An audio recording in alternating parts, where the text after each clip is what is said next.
Thank you, Speaker Sir, for allowing me to speak on the President's address.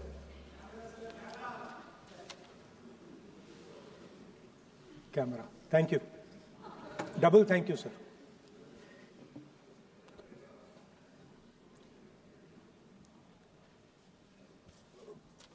I heard the President's address. I sat there with Kharge ji and I listened to it. And I must say, I struggled through the President's address to maintain my attention on what was being said, because I had heard pretty much the same President's address the last time and the time before that and the time before that. And it was the same laundry list of things that the government has done. We have done this, we have done this, we have done this, 50 or 100 things that the government has done. And so while I was sitting there, I was thinking, okay, I am being critical about what is being said. And I am saying that this is not the type of President's address that should be delivered. Well, the question came to my mind, what type of address would an India Gathbandhan government deliver? How would that address be different than the address we heard? Because it's no point me saying that it is a laundry list and then not providing an alternative idea. And so today I would like to lay out some dimensions of what an alternative address would look like, what the India Gathbandhan would probably focus on, and where we would lay emphasis. The future of this country is going to be decided by the young men and women of this country, the youth of this country. So I think anything we say has to be addressed to them, has to be spoken to them. The first thing in front of us, and this is something I'm sure the Prime Minister would accept, and pretty much everybody in this room will accept, is that even though we have grown fast, we are growing slightly slower now, but we are still growing. A universal problem that we have faced is that we have not been able to tackle the problem of unemployment. No, neither the UPA government nor today's NDA government has given a clear-cut answer to the youth of India about employment. I don't think anybody in this room will disagree with me. I'll give a little statistic for the Prime Minister. The Prime Minister, something I would agree with directionally. The Prime Minister proposed the Make in India program. I think a good idea. We saw the statues, we saw the functions, we saw the so-called investment, and the result is right in front of me. Manufacturing fell from 15.3% of GDP in 2014 to 12.6% of GDP today.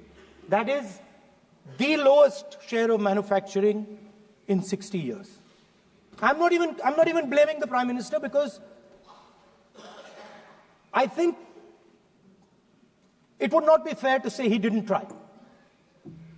I could say that the Prime Minister tried, and I think conceptually Make in India was a good idea, but it's pretty clear that he failed, because manufacturing went from 15.3% of GDP to 12.6%. So the first question that any alternative vision would answer to the youngsters of our country is, okay, what and how are we going to solve this problem of employment? Any country basically organizes two things. You can organize consumption, and then you can organize production. Modern way of saying organizing consumption is services. Modern way of saying organizing production is manufacturing. But there is more to production than simply manufacturing. For example, agriculture also is about production. Now, pretty much every government since 1990 has done a decent job on consumption, on organizing consumption. Which are the companies that organize consumption? Uber organizes consumption. Reliance organizes consumption. Adani organizes consumption. But we have, as a country, failed in organizing production. We have excellent companies that try to organize production. They are the Mahindras of this world. They are the Bajajs of this world. Part of Tata's organizes production, but the record of the country on organizing production is dismal.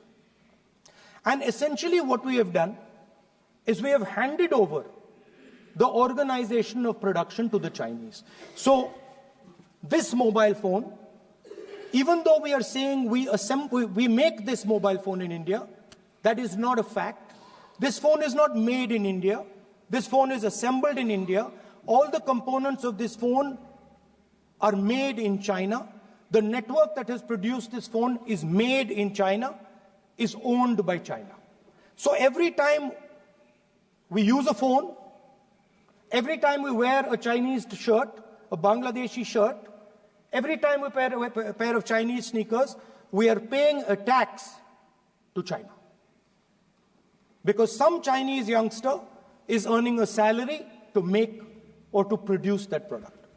So the first message I would give in a presidential address would be that India has to focus completely on production.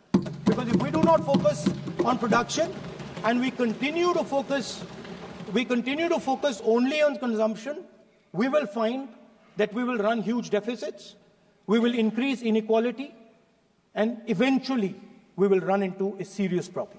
Social problem because of unemployment, which we are already facing. If you look at the numbers of the amount of people who are in jail, if you look at the numbers that are spent on internal security, if you look at the numbers spent on our police forces, they're all spiraling. They're all rising. And everybody understands that social tension is on the rise in India. So now the next question comes, okay, so where is this employment going to come from? What is India going to produce? And for that, I'd like to tell all the youngsters of this country that there is a revolution taking place, an exciting revolution. The world is transforming completely.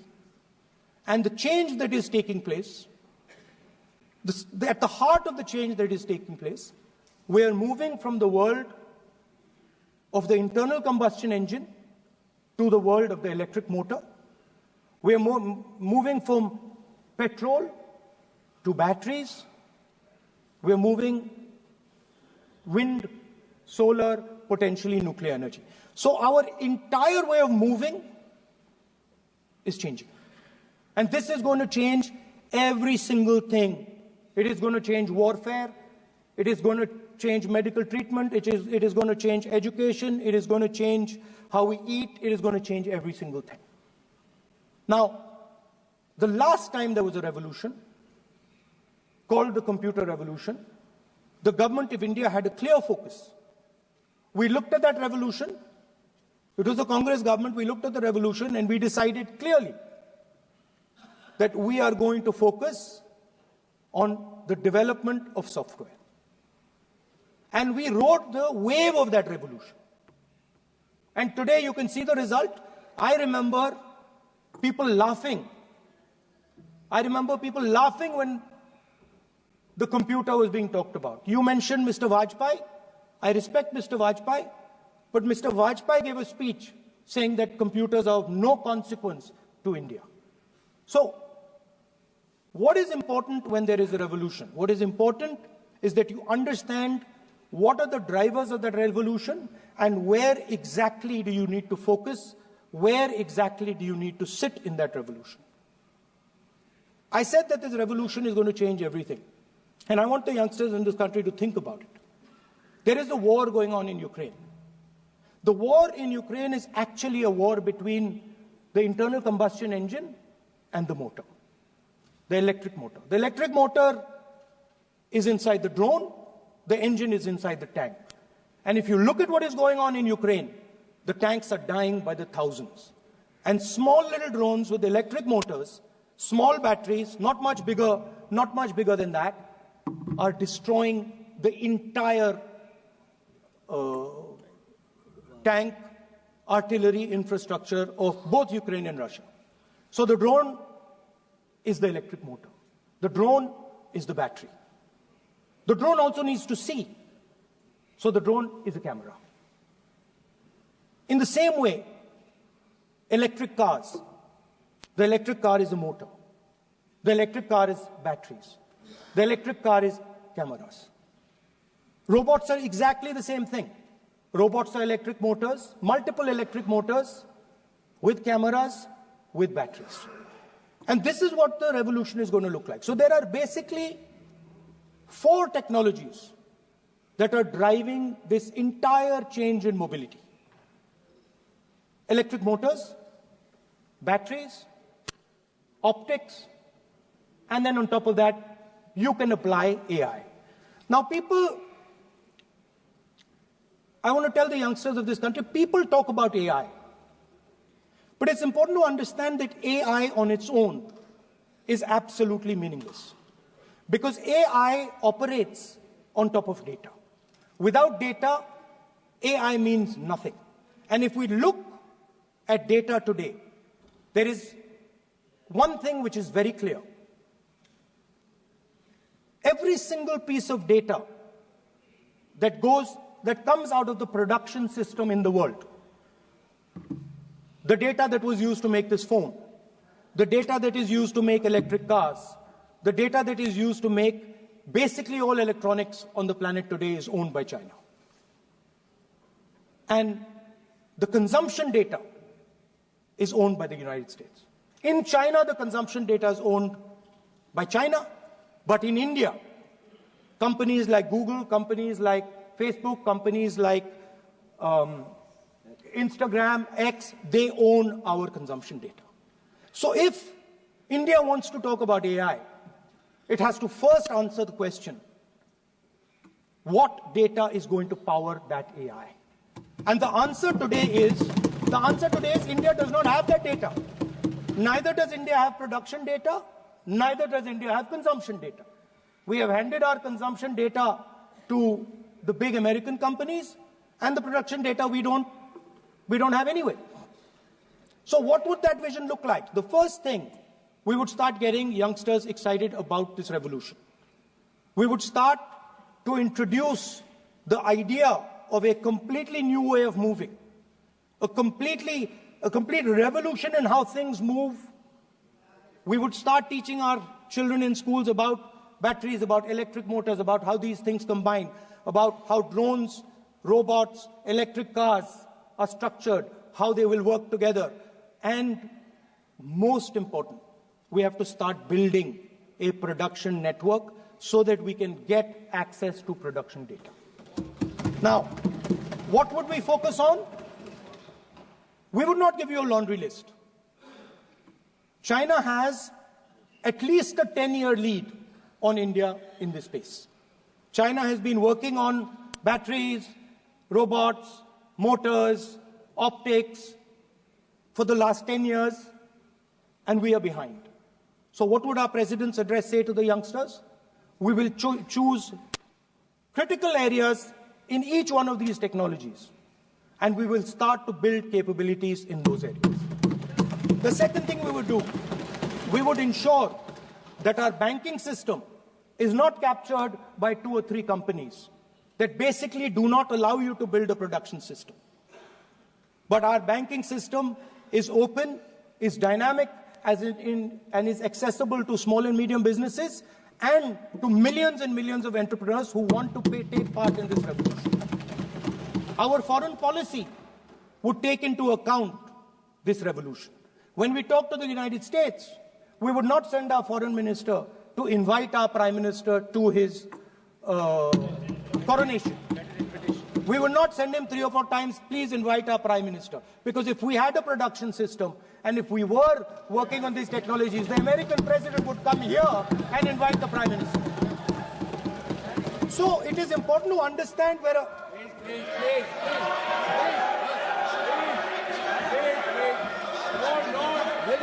Foreign policy.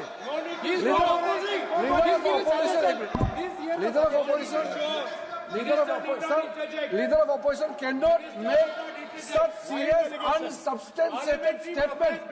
This is related to the relation between two countries, and he is making an unverified statement about invitation of the Prime Minister of our country. Is matter of our dignity. How can you make such kind of statement? He is leader of opposition, sir. He should be responsible in making such statement.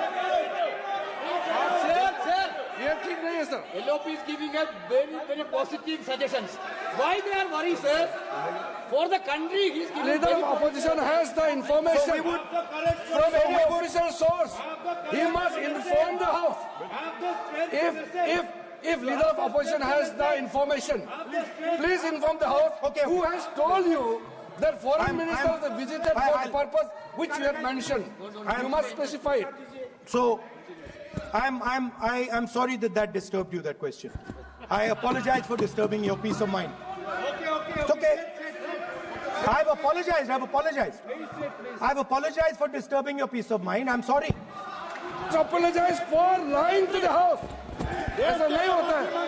तो serious होना चाहिए leader of opposition को. कम से कम देश के मामले में तो एक हो.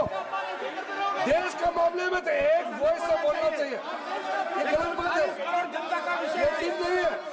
लीडर ऑफ अपोजिशन को इस तरह का बयानबाजी नहीं करना चाहिए. ये गंभीर विषय पर चर्चा चल रही है. इसका गौरव विषय है. So we would start by telling our young men and women that they have to be at the forefront of this revolution. We cannot afford that the Chinese are at the forefront of this revolution. Number one.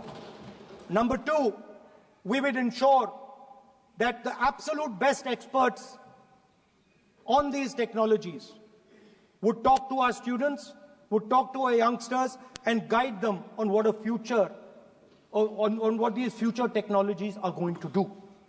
We would make them partners in this revolution. Now, we talk about defense. And today, we have the Chinese. And the Prime Minister has denied it. And the army has contradicted the Prime Minister. It's true. The Prime Minister has denied it. The Prime Minister has denied it. And the army has disagreed with the Prime Minister that China is sitting on 4,000 square kilometers of our land, of our territory.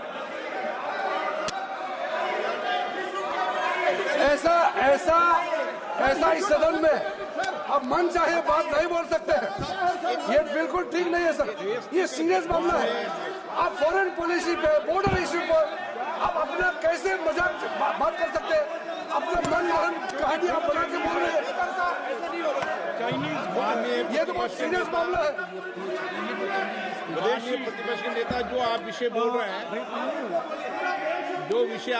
हैं, उसके तथ्यों को सदन के पटल पे रखना. आप पानी अनुरोध है, लीडर ऑफ अपोजिशन बोलिए, हम लोग शांति से सुनेंगे. ये आपका अधिकार है बोलने का, मगर आप मन चाहे ऐसा सीरियस इशू पे कैसे बोल सकते हैं? ये सीरियस मामला है। आप सदन में बोल रहे हैं, डिप्लोमेसी से बोलते हो, फॉरेन मिनिस्टर का बात बोलते हो, सीमा का बात ऑफिशियल वर्जन से अलग बात करते हैं। ऐसा मत बोलिए, ये देश के लिए ठीक नहीं है। आपको सीरियस होना पड़ेगा leader of opposition.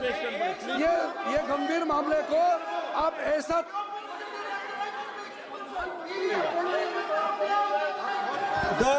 The Prime Minister has denied that Chinese forces are inside our territory, but for some reason our army keeps talking to the Chinese about their entry into our territory, and our Chief of Army Staff has said that the Chinese are inside our territory. This is a fact. This is not invention, this is a fact. Now, but the reason China is inside our territory is important. Because people think that wars are fought between armies and their weapons. But the fact of the matter is that wars are fought by industrial systems. The fact of the matter is that China has an industrial system that is far stronger, far bigger than our industrial system. And that is why they have the guts to come inside this country. The reason China is sitting inside this country is because Make in India has failed.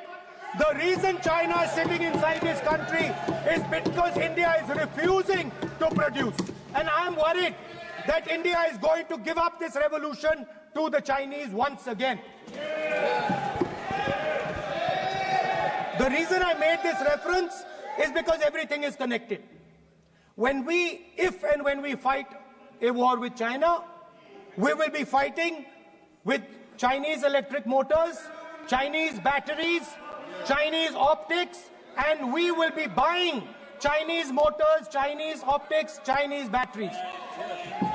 It is a non-sustainable proposition.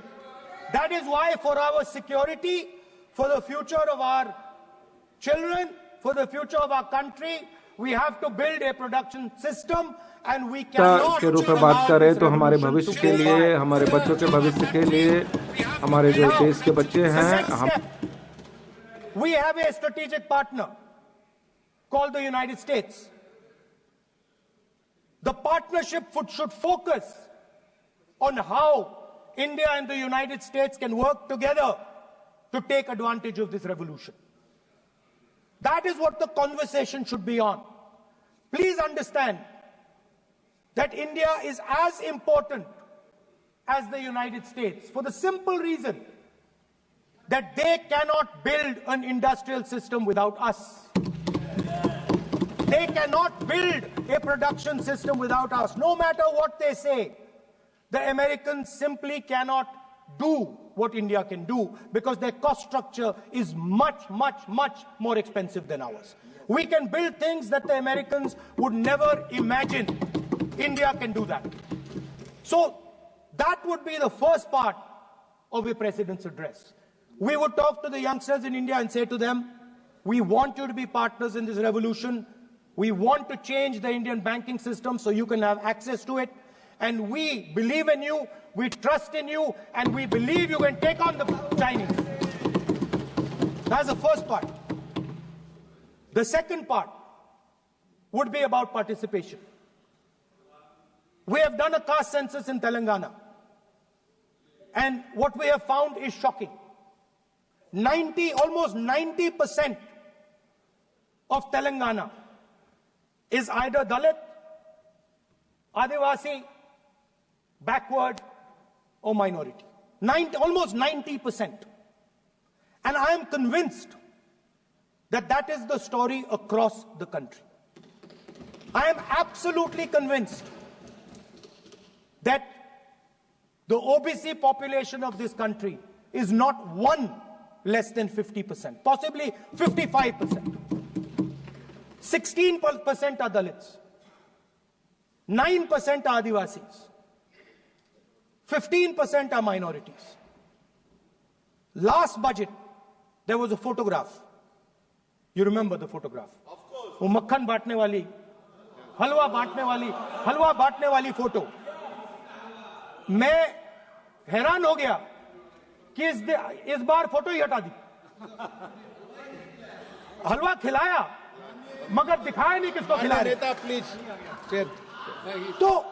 So at the center of any new development paradigm for this country, which runs parallel with the production paradigm I spoke of, which works together with the production paradigm I spoke of, is the participation of lower castes, OBCs, Dalits, Adivasis in the wealth of this country.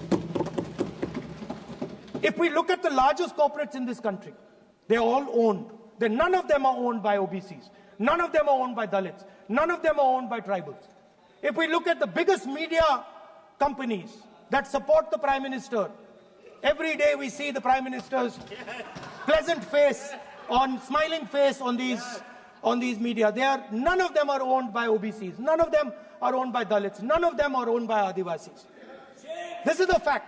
So central to any new development paradigm is the architecture of a new paradigm. And that architecture of the new paradigm can only be built once the caste census is placed on this table. Because once the caste census is placed on the table, we will know exactly how much of this country's wealth, how much of this country's power, how many of this country's institutions are owned by 90% of this country. There are OBC MPs in the BJP. There are OBC MPs in the BJP. There are Dalit MPs in the BJP. There are Adivasi MPs in the BJP. Remember, you are OBCs, you have 50% of the population, and you have absolutely no power. I know that you're sitting there and you cannot even open your mouth. That is the truth of the country.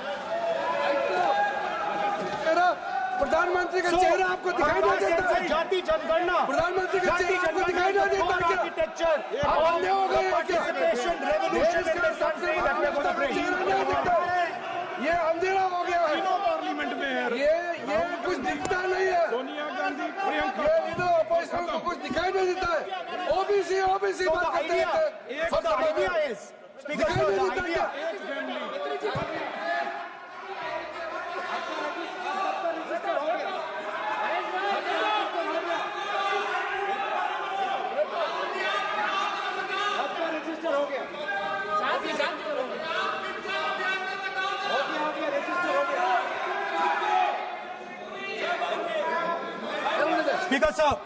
Speaker sir, so the idea is, on one side, allow India and the Indian youngsters to participate in the coming mobility revolution.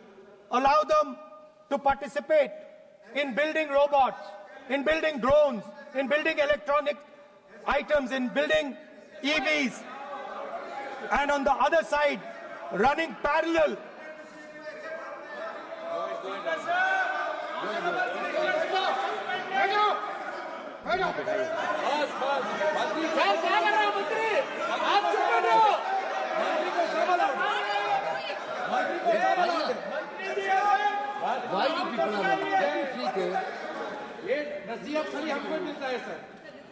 मैंने उनको ही मना The country, Speaker sir. ऐसा नहीं है.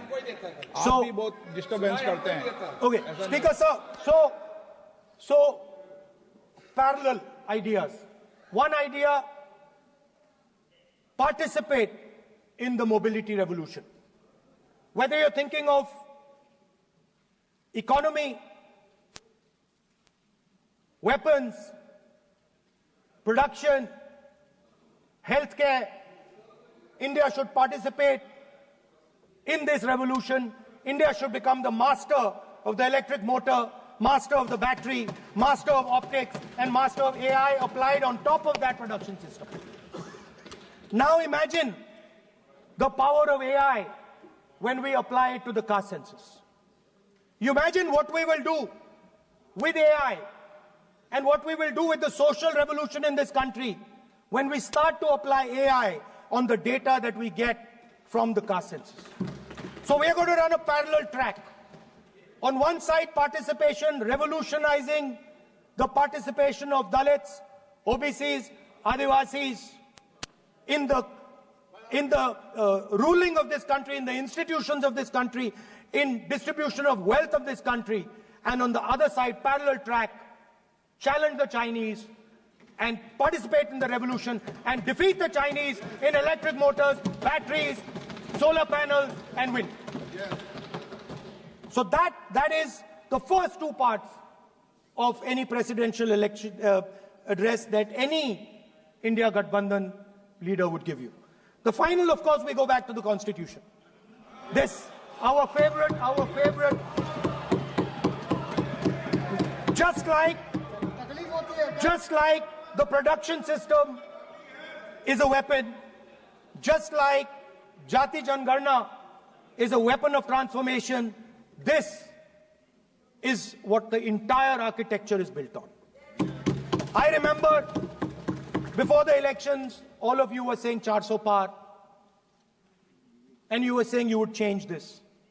And then I was glad to see that the Prime Minister walked in and then was forced to bow his head in front of the Constitution. It was a moment of pride for all Congress people that we had explained to the Prime Minister and to the whole country that no force will dare touch this. I know that the RSS has never accepted this. Mohan Bhagwatji has said that India didn't get independence in 1947. He has said that this constitution is meaningless. I know that is at your heart. We will never let your dream come true. This constitution is going to rule India always. Now, एक minute आप प्रतिपक्ष के नेता हैं, मेरा आपसे आग्रह है कि जो विषय आप रखें वह तथ्यों पर आधार पर रखें, उचित होगा। मैंने आपको पहले भी कहा, और जो सदन के सदस्य नहीं हैं उनकी चर्चा न करें।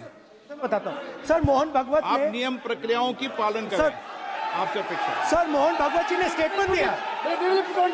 मोहन भागवत का statement Sir, one second. We will authenticate. Speaker, sir. We will authenticate. Speaker, sir, Mohan Bhagwat ji made a statement saying that India did not receive independence in 1947.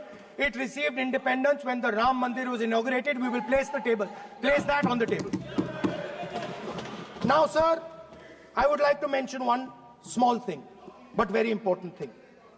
Speaker, sir, this constitution is supported by this constitution is supported by the vote of our people. Without the secure vote of the Indian people, this constitution means nothing. Now I want to bring to the notice of this House some data, some information about the Maharashtra election. Very simple stuff.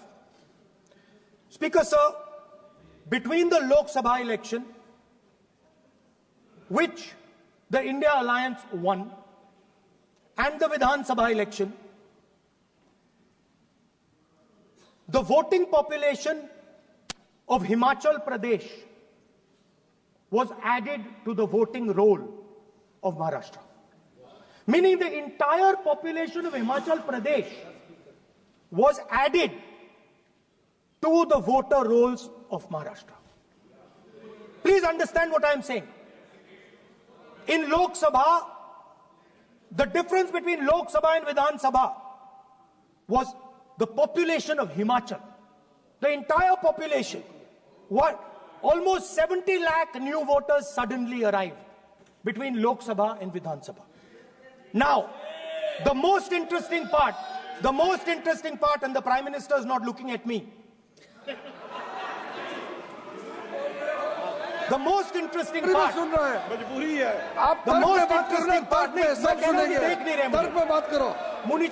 suddenly. The most interesting part is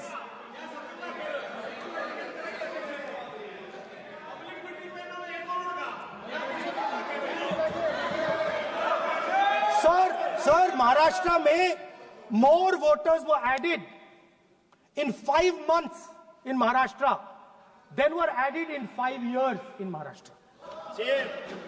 जितने 5 साल में add हुए उससे ज्यादा 5 महीने में add हुए, आखिरी 5 महीने में लोकसभा चुनाव के बाद। सर, एक बिल्डिंग है सर शिरडी में, एक बिल्डिंग में 7,000 नए वोटर एक बिल्डिंग में ऐड हुए सर। एक बिल्डिंग में 7,000 नए वोटर ऐड हुए सर। सर, मैं कोई आरोप नहीं लगा रहा हूं, मैं कोई आरोप नहीं लगा रहा हूं, मैं सिर्फ ये कह रहा हूं सर कि ये इसमें कुछ ना कुछ प्रॉब्लमैटिक है कि हिमाचल प्रदेश जितने बड़े वोटर्स लोकसभा के बाद जादू से आ जाते हैं। अब हम क्या कह रहे हैं, हमने इलेक्शन कमीशन से रिपीटेडली कहा है कि हम आरोप नहीं लगा रहे हैं, आप एक काम कीजिए, हमें लोकसभा की वोटर लिस्ट दे दीजिए, नेम एड्रेस और इलेक्ट्रॉनिकली दीजिए, और विधानसभा नहीं है। नहीं सर, नहीं नहीं नहीं नहीं नहीं नहीं स्पीकर सर वो सब वेबसाइट पे रहती है, सब जानते हैं, कभी भी कोई निकाल सकता है। स्पीकर सर, मैं समझा देता हूं सर। स्पीकर सर, वो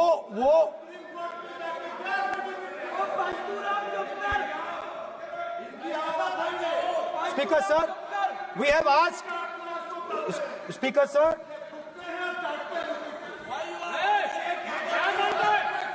speaker sir, we are asking this question, we are asking this, speaker sir, population of Himachal Pradesh, please, population of Himachal Pradesh has voted, extra has voted in Maharashtra. We are saying to the election commission, please give us the names and addresses and polling booths of all the workers in the Lok Sabha and all the workers in the Vidhan Sabha, so we can calculate who these new workers are, who these new voters are. Interestingly, the new voters are mostly in the constituencies that the BJP has swept. Please understand, the new voters have been added mostly in the constituencies where BJP has swept. I am still not making an allegation. I am saying on the floor of the House that the Election Commission has to give the data of the Maharashtra elections to the Congress Party, to the Shiv Sena and to the NCP, so that we can see exactly where these voters have been added, who has been subtracted, who has been added, where they have been added. This is not a irresponsible request. This is a very simple request for them to fulfill. The reason I am saying this, sir, is because the rules have been changed. This is not just said in isolation. Speaker, sir, the election commissioner used to be chosen by the Prime Minister, Leader of Opposition, and the Chief Justice. Sir, the Chief Justice was removed from that committee. Why? Why? This is the question, sir. This is the question to the Prime Minister. Why was the Chief Justice removed from the committee? Now, in a few days, I am going to go to the meeting. I am going to go to the meeting. There's going to be Mr. Amit Shah and Mr. Modi ji. And there's going to be me. 2 to 1. Why am I even going to the meeting? What is the purpose of me going to the meeting? I'm only going to the meeting to certify what Modi ji and Amit Shah ji are going to say. Right? Whereas if the Chief Justice was there could be a discussion. Chief Justice and Leader of Opposition could say, no, we don't agree. So, there seems to be a calculated strategy. Now, just prior to the Lok Sabha, the election commissioner was changed and 2 new election commissioners were placed. Yes. We know that the election dates were changed. Yes. We know that the elections were postponed. These are facts. These are not things I am inventing. So, in order to safeguard this constitution, the entire opposition requests the data for the Maharashtra election. We request the data and the electoral voter list for Lok Sabha and the corresponding list for Vidhan Sabha. And I am very confident that the Election Commission will not give us this information. Speaker sir, that is broadly. So the third element of our President's address would be a determined defense of India's institutions, of our democratic system, and a re-look at our entire democratic framework, and the looking again at all the institutions that have been taken away from the people of India. So those would be the type of things that we would say in a presidential address. I'd like to finally say one thing.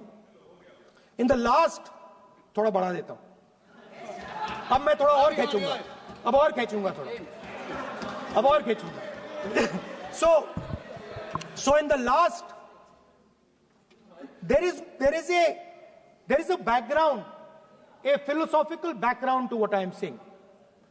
Essentially, what I am saying to the youngsters of India and to this House is that instead of focusing on multiple things, instead of telling us a laundry list, give us a strategy, give us a vision, make it clear, right? Now, there is a philosophical basis to this.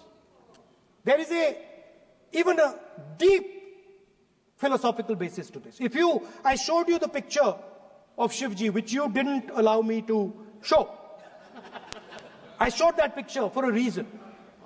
What does that picture tell us? If you look at that picture carefully, it tells us focus carefully. Do not get distracted. Do not look here and there. Do the job at hand. So there is a philosophical basis to the speech I have given. I have not told the House and the country that we will do this, and this. This is the philosophy of Shivji. Say what you have to say, but be clear that you're going to do that one thing and don't do 56, 70 different things. So there is a link between our philosophical tradition, our religious tradition, and what I'm saying. And that is what India needs to do. India needs to connect the past, the values of the past. You talk about Sardar Patel ji, but you destroy Sardar Patel ji's values every day. You talk about Ambedkar ji, you destroy his values every day. You talk about Nehru ji. No, you don't talk about Nehru ji. Right? You bow in front of Buddha. You destroy what he says. So the point is, you have to be truthful to what you are, right? And it is important that when you are giving a way forward to the nation, there is clarity of purpose. There is no hatred, there is no violence, there is no anger, because these things are destroying our country. So my speech has not been angry, has not been nasty. My speech has been very polite, very kind, and I thank the Prime Minister for coming and listening to it. माननीय श्री नरेश चंद पटेल,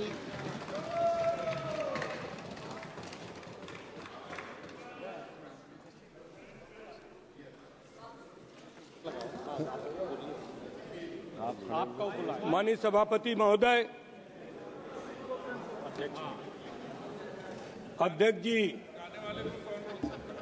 जाने वाले कोई नहीं रोक पाएगा। आप तो अपना भाषण दीजिए।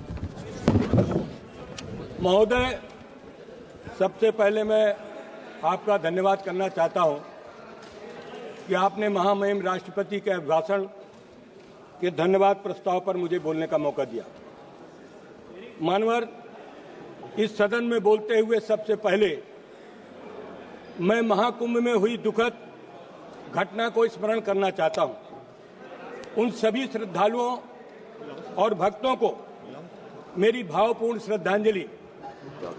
मानवर, जिन्होंने अपने जीवन की आस्था और भक्ति के साथ पवित्र स्नान करने का संकल्प लिया था, लेकिन दुर्भाग्यवश प्रशासनिक कुप्रबंधन और लापरवाही के चलते वो काल के गाल में समा गए। मानवर, ये कोई प्राकृतिक आपदा नहीं थी, बल्कि सरकार की नाकामी का